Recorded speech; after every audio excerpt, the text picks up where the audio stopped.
Don't you want to ask me I something know. that you're dying to know? I mean, you can't, So I think the question that I get all the time whenever I'm in a property or like doing something for staging it, or they're asking me about what the staging appointment is going to be. I obviously don't do the staging.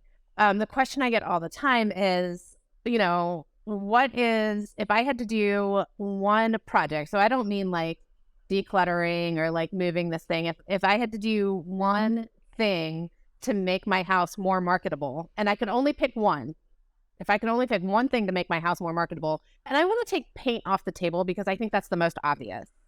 So okay. I No know pressure.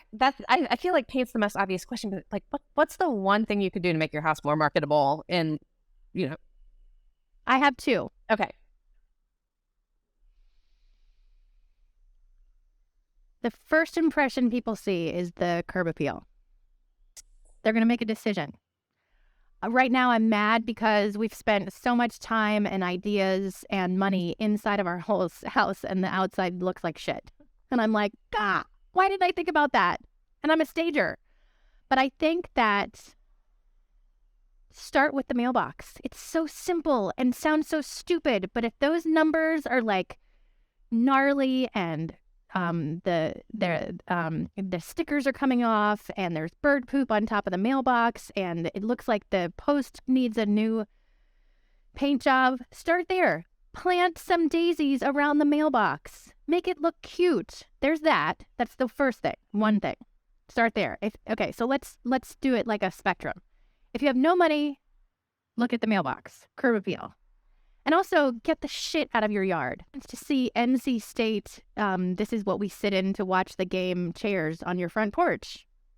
First of all, there's nothing wrong with NC State, but in this town, you cannot show your sports teams.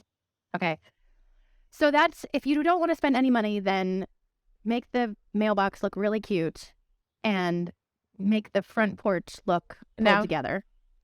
And then if you do want to spend a couple thousand, and I really do mean just a couple thousand, new countertops. Now, it's a slippery slope because house that I'm doing, she's got old white appliances.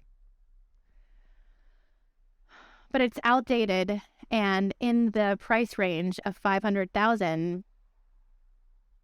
I think she needs new countertops. But then you can't do new countertops if you don't do the backsplash.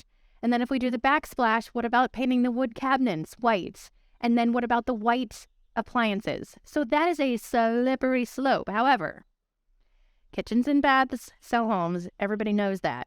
So if you put money into kitchens and baths, you will get it back.